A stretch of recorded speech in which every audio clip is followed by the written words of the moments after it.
camera over here.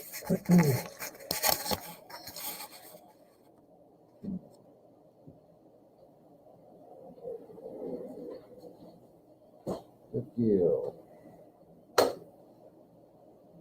What did I just do?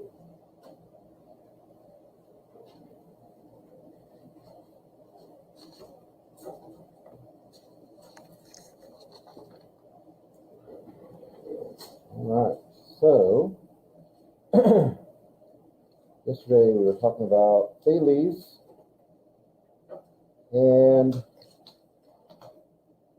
water and cows and milk and Aristotle. Okay,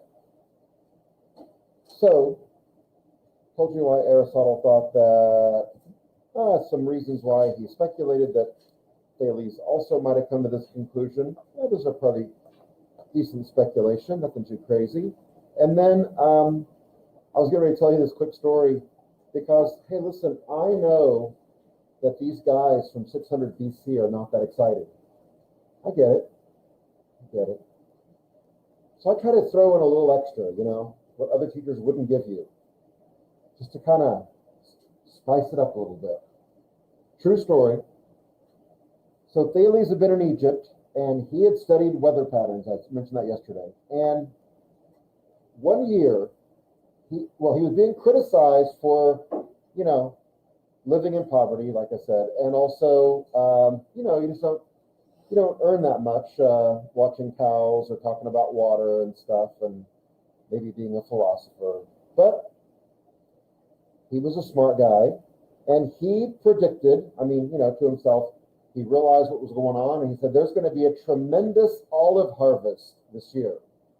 And if you know anything about Greece, olives are a big part of their economy, of their farming is olive orchards. They call it orchards? I'm not sure. They look like trees. Anyway, he predicted this by the weather he saw occurring. And so what money he had, apparently most farmers, olive farmers, didn't own their own olive presses. That's how they get the oil out of the olive. And so he went to the people who lease these olive presses to the farmers. And he put down deposits on all the olive presses he could, had enough money to put down on. And then he was right. There was a tremendous olive harvest. And so all the farmers go rushing to their, the store. Presses are us. Leasing and rental. And I think that's what it's called. Maybe it was called Oliveto. No, that was a different place. So he goes, and they we need a bunch of olive presses. And the owners of these that own the presses said, oh, sorry, they're all already rented out. You got to go talk to Thales about it. And then Thales, they all came groveling to Thales for the presses, to sublet them from him. And so he did. I'm sure he got a couple of jabs in with him, verbal jabs. And then he did, but he leased them to them at a tremendous increase in price. So he made a lot of money off these people who were criticizing him. Yeah, you know what I call that, Hannigan? I call that just capitalism. Yeah, it's like he was playing the futures market. He's like, I'm going to go long on olives this year. I'm going to buy a bunch of, sets here of olive futures, and then eventually it's going to all pay. That's what he did. That's all he did. He's playing the market with what he knew. Yeah, that's what people do with the market today. In the futures market, they watch weather, and the oranges are going to do this, and this different fruits are going to do this and that, and they make money off of it. So that's all he was doing. So he got a little bit of a payback, I guess. Yeah. Did I ask already? Is it this class I asked who's been to Greece before? Anyone here been to Greece? You have? Had I asked you already? Just one person. Isn't it? You didn't like it though, did you? Yeah. You went to Athens, right? Yeah, yeah. Well, I think I was starting to talk about that. If you go to Athens, I thought it was really fascinating. Like historically, it's pretty, and it's really because there's a lot of modern, and all of a sudden, like in the middle of modernity, there's like some historic site, that's just the facade of a building or something, and it's yeah. But then you get to the islands, though. Yeah, it's pretty amazing. If I could afford to live there, I might. You know. But I went there in college. I was going to school in Germany for a year. We had a break in semesters, and I went down there with a friend of mine and had a great time. Went to one of these islands, Santorini. If you ever had a chance, I would recommend it. It's the picture that's on all of the. They show this picture on all of the travel posters for Greece. You've seen it before. And whitewashed houses, blue doors that match the color of the ocean. It's just gorgeous. Built on the side of a hill. And anyway, you get off the boat though, and there's people like that meet you there who live on the island who want you to stay at their, Airbnb, or they didn't call it that back then, but they want to rent you a room in their house, And just kind of, in your college, just kind of wing it, You're like, yeah, she looks like grandmotherly type there. I'll go with her. And it was so cheap, like to eat there, to live there, to rent a room there. I think I rented a moped like for a week for like $12 or something. I paid more for gas than I paid. Drove it all over the place. Probably costs a lot more money now, but anyway, it was fun. All right, I'll probably say more about it. Maybe I'll show you some slides. Not of me, but of the place. Went to Crete. We went to Crete, and Crete's like the furthest south in the Greek islands. Crete belongs to Greece, but the Crete, what are they called? Cretans? I don't know. What do they call people from Crete? That sounds wrong. Cretans. People from Crete. They kind of think of themselves as separate, they're like Texas or something, they're the whole other country. But they're part of Greece.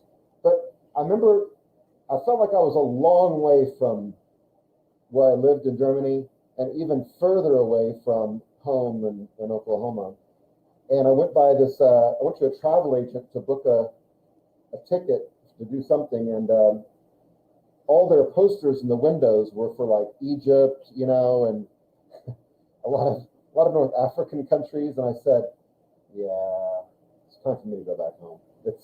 I'm a little far from home now. So I've never had seen that before, but although Egypt would be fun. But all right, so the third guy in this group of relations was a guy by the name of Anaximander. Kids, listen to me. Don't name your kids these names. Don't do that to your kid. Unless you want them to be like a boxer or something. I can see a boxer being named that. In this corner, Anaximander. Evander Holyfield. That was a big, remember him? Evander. I don't know. Anaximander, 6'10" to 545. BC. Again, just know 600 to 400. Not everyone, including Anaximander in particular, bought into this whole water idea. He believed that there was too much opposition among the elements. That the elements, earth, wind, fire, water, they opposed each other. He said, Anaximander said, earth is dry, water is wet, air is cold, fire is hot. Aren't these guys brilliant? Yeah. So how could the opposite give rise to, its opposite? How could one element be fundamental to things that are opposite from it? He believed also that if all things were made of water, he thought by this time, by let's say 600 BC, or let's say maybe 500 BC, I don't know, somewhere in there, 5:25. All things would have returned back to water by now if all things are made of water. They would have all gone back to water. So the idea of water doesn't make any sense. So he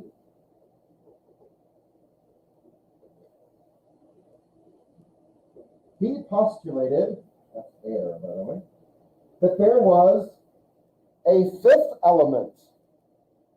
Also a good movie, by the way. Have you seen it? Bruce Willis and Mila Jovovich and who else? There's some other good people in that movie. All right, the fifth element. Not about this at all, though. Earth, wind, fire, water. Sorry, earth, wind. What did I do here? Yeah, you need water. Wind and air.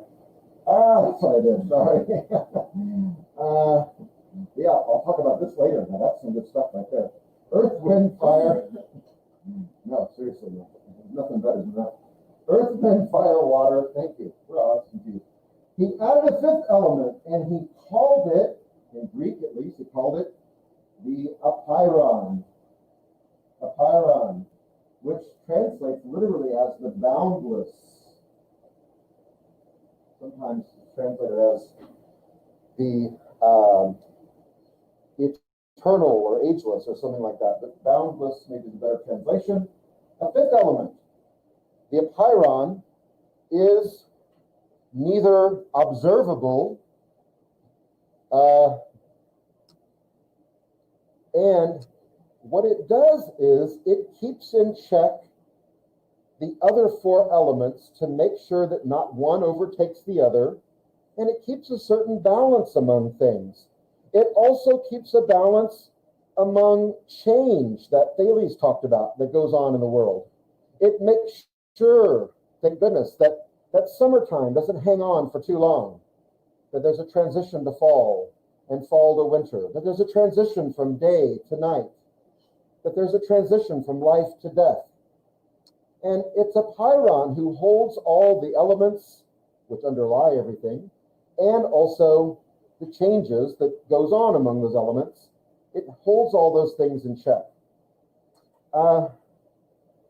And again, it is eternal, ageless, it's unobservable, but we can see, though, we can see it at work in the changes that we see happening in the world. So we agreed with Thales that there's change, but what underlies that change is not water, earth, air, fire, but is this unobservable fifth element called apeiron. Well, this idea sounds, that's a good idea. Must be another element out there, one that we can't see. We can observe the earth and we can see the effects at least of wind and air, fire and water, we see that, okay. But what about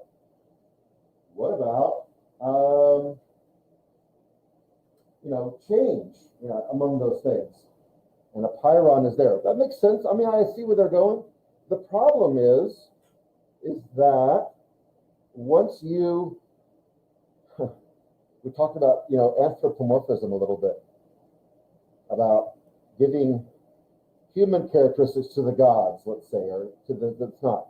Well, here you have somebody giving godlike characteristics to something that he just made up. I mean, and if the idea of the Malaysian school is to move away from theocentrism, but your approach is to just give the gods a new name, or give all the things the gods were in charge of under theocentrism a new name, and don't call it Zeus and his company, but call it apeiron.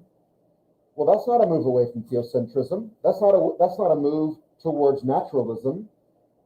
That's just renaming the god. So what you, depending on the religion, of course, what you actually call your god, what the name of your god is depending again, may not be nearly as important as what your God is capable of doing, of the power that your God has.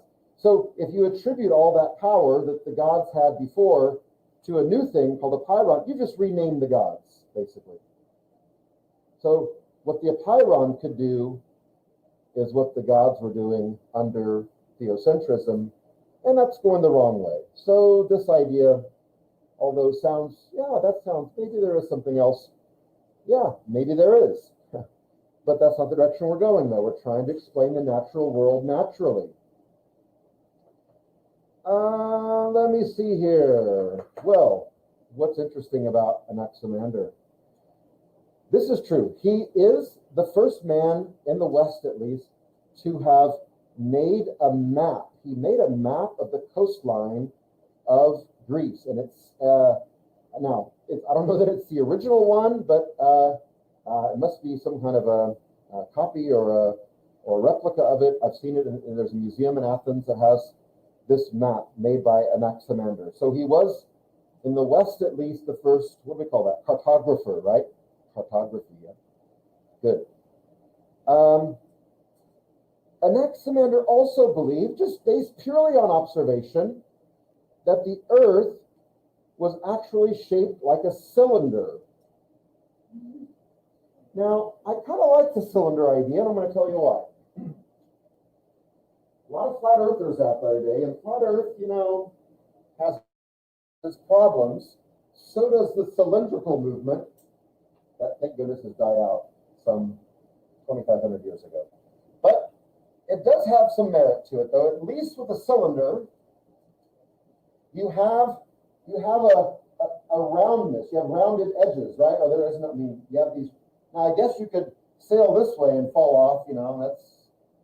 But at least going one direction and back the other way, you could explain why, as we learned in grade school, why the mast of the ship is the last thing you see going over the horizon, right? It kind of slowly disappears on the horizon because of some kind of curvature. So when you're heading this way, at least, you would have a roundness to it. That's what he thought, though. Cylinder. The Earth was shaped like a cylinder. I don't know. He's just looking at stuff. But here's another one he thought, and man, was he close on this one. This is really amazing. He believed the sun was the same size as the Earth. Yeah. Whew.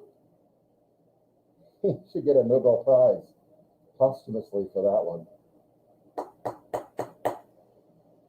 You guys realize the sun's bigger than the Earth, right? The sun is the same size as the Earth. Well, not so much. And cylinder, probably not so much. But thanks for the map, though. And a pyron, not so much. But thanks for the map. That helps a lot of people. When I went on that trip, when I left Athens to go to the islands, I was in the back of the ship watching the city and we had just pulled away. And there was a guy next to me, a big tall guy, a Greek man, and he had, I don't know, he was probably late 30s, early 40s. So I was 21. But anyway, I'm standing there and he's got like a black leather jacket on. And I didn't really pay much attention, but he had these prayer beads in his hand. They're Greek Orthodox prayer beads. They look kind of like a small rosary a little bit, but I think it's different. I bought some of them, but I don't know how to pray with it. But anyway, I'm standing there and this guy's praying, and I just kind of passively noticed that. I'm just kind of watching the city disappear as we pull away, other ships at the harbor and all that. And then behind us, as we really got pretty further out, there were dolphins behind the ship, jumping in the wake of us.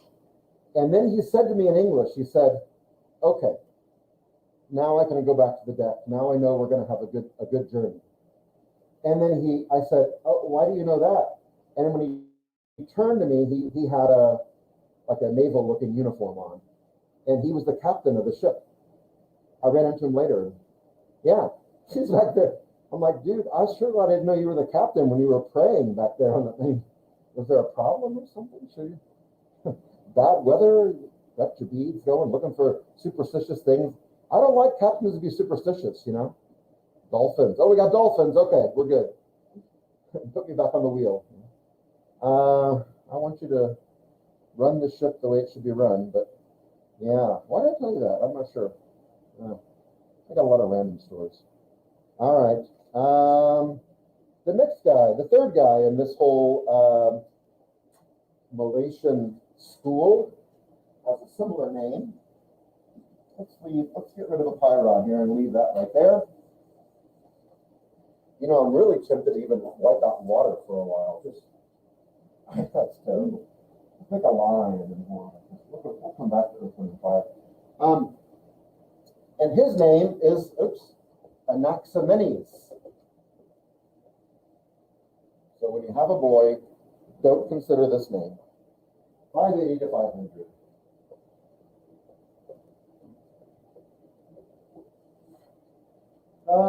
Anaximenes actually goes back to the four elements and doesn't try to talk about anything that's, unobservable or, that's not, have some apparent existence. He believed that the ultimate element was air, that air was in the, and he did that based on noticing that things, almost like Thales, that things, kind of, so you put air here in the middle, and you have air, and well, it's related to steam and smoke, and where there's smoke, there must be fire, okay? We have air here, and then we have mist and water and mud, stone. So we've got the water, we've got earth, we've got the air, and we've got things associated and fire. So we're covered all four things. Wait. And air is in the middle of these things here. So he made up all of that? No, I think he saw that steam's related to air, and steam, he believed from observation, steam's related to smoke. And smoke, well, we know what to say about that, right? Fire. And then there's mist in the air. Well, mist must be made of water because it leaves some kind of residue. And water, yeah. Again, I'm asking you to latch on to this, but mud. But in order to make mud, there has to already be earth. You guys already are making these connections, right? And then mud, when it hardens over time, would turn into stone. Well, okay, that's not what he's known most for, although he did believe that air was the ultimate element of the universe.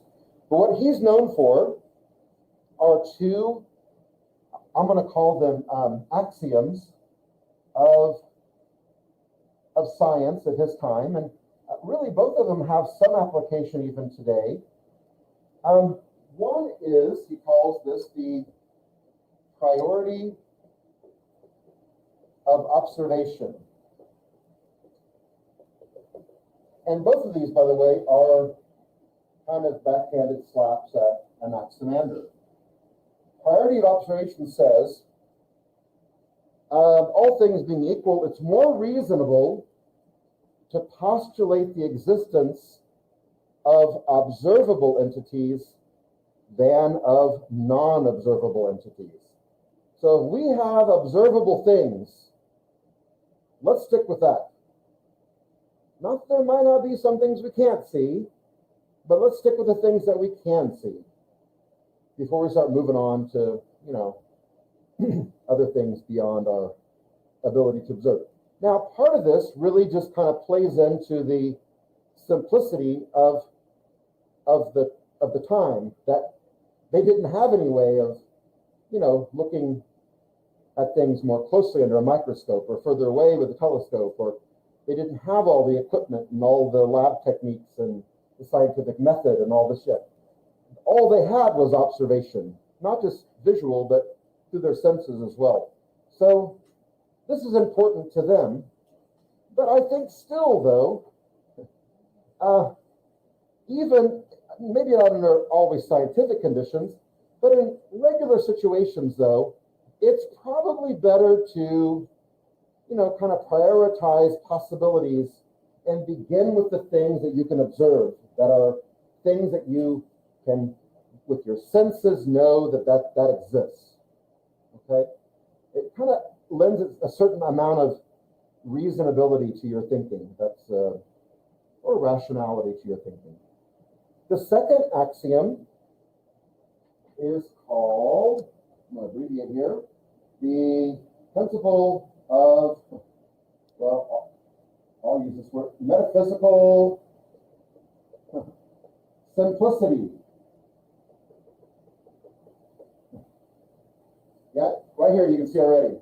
Hey, let's just keep things real, is what he's saying. Let's just keep it simple and metaphysical real. Under this axiom, he says, again, all things being equal, the theory which postulates fewer entities is the theory to be preferred. The theory which postulates fewer entities is the one to be preferred. And maybe in other words, the simplest answer is probably the correct answer, or we're going the right direction. Once you start complicating the possibilities and bringing in all kinds of other things going on, possible things going on, other players involved, other elements involved, other apeiron getting involved, now all of a sudden things get pretty blurry. So the theory which postulates fewer entities is the one to be preferred. So let's say that, I'm going to give you a real tragic story here, that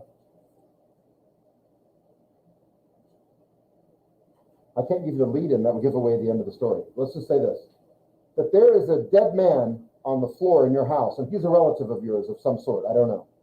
He's been shot several times, and he is on the floor in your living room, and there were 4 people at home when it happened.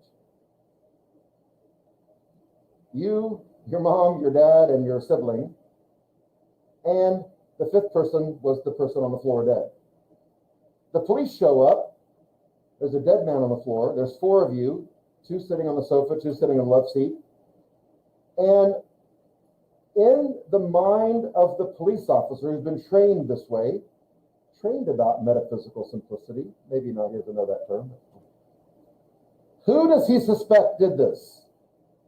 Not specifically, but who are his first suspects? Yeah, okay. All the people there. The 4 people who are alive, yeah? The 4 people who are alive. That's their first suspect.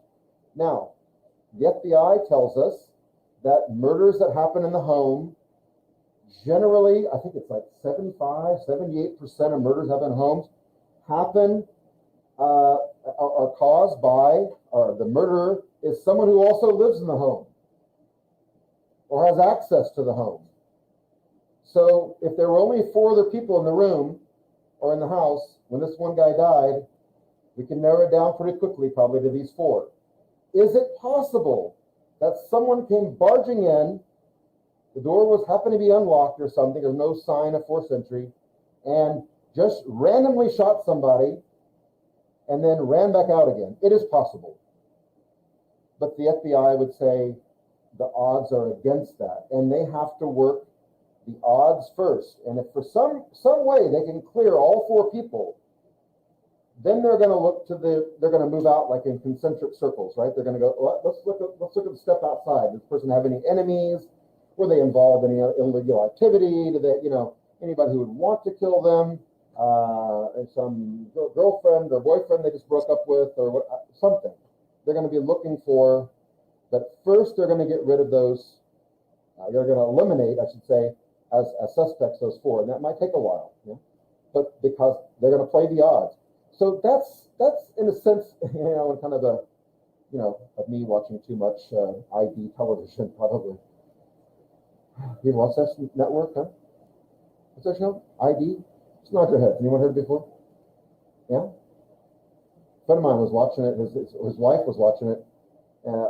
Some show on the network. I said, "Oh, you watching that show?" She said, "What show?"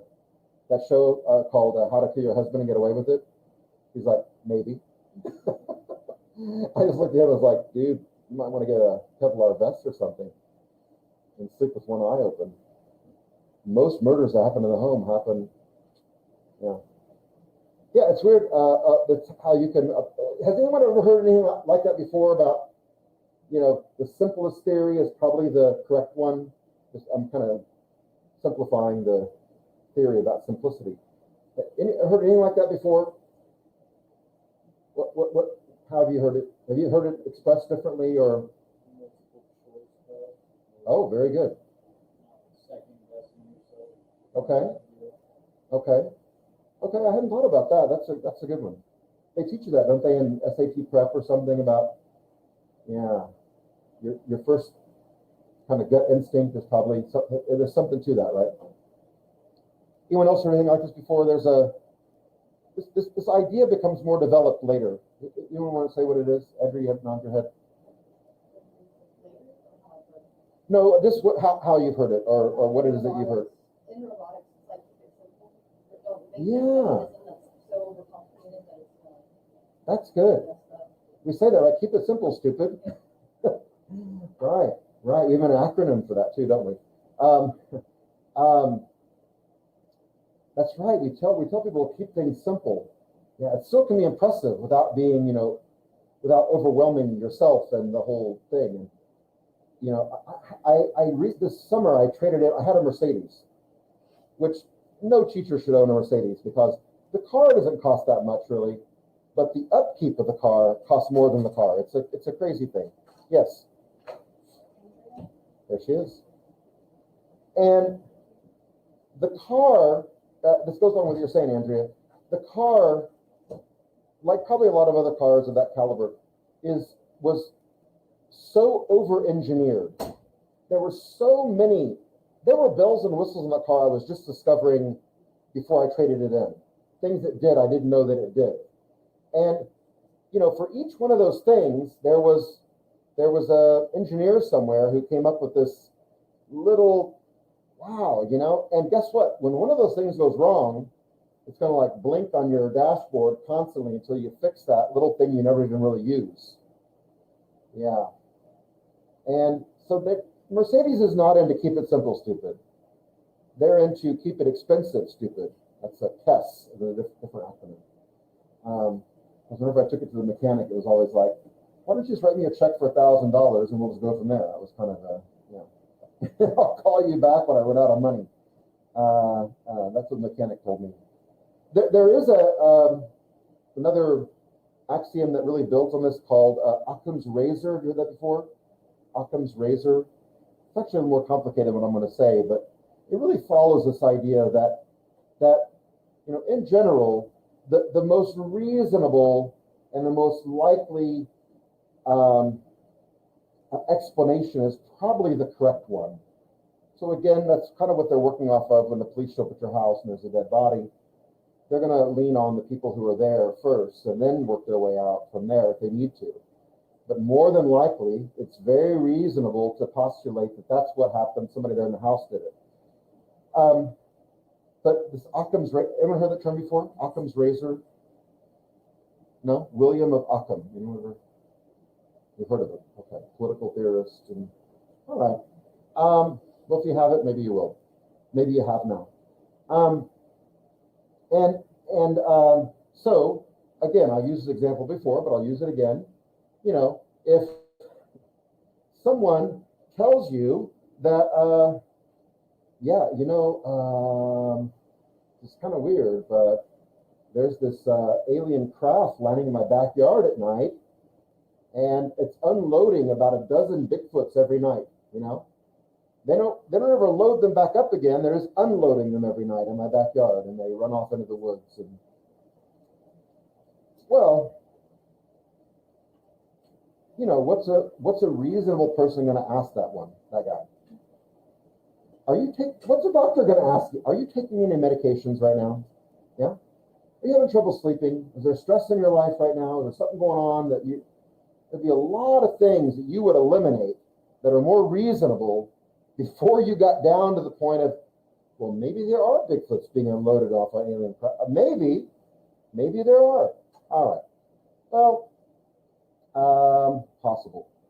Let me see here. Well, I only have one interesting thing about this guy, other than all the other interesting things. He believed the world the Earth was shaped like a disc.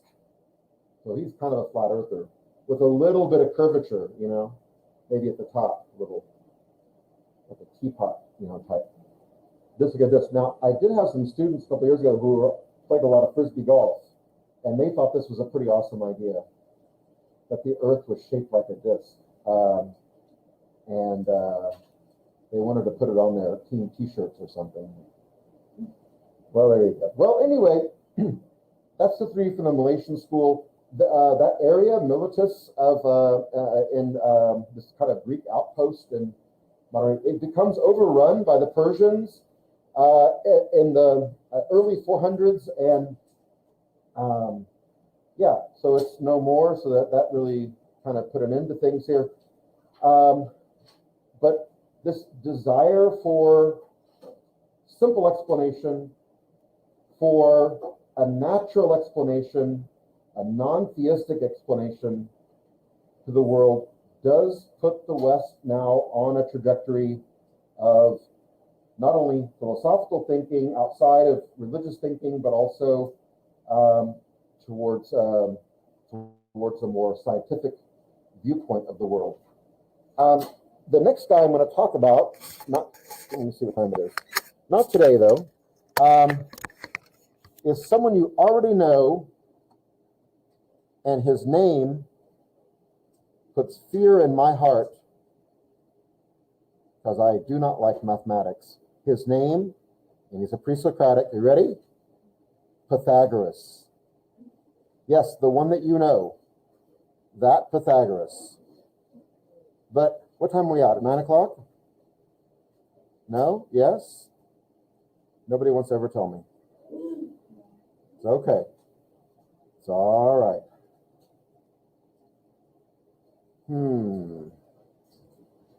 Let's go with this now.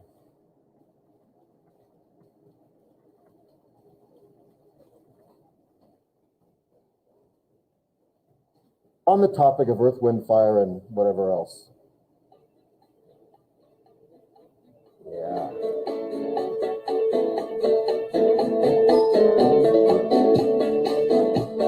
Earth, wind, and fire.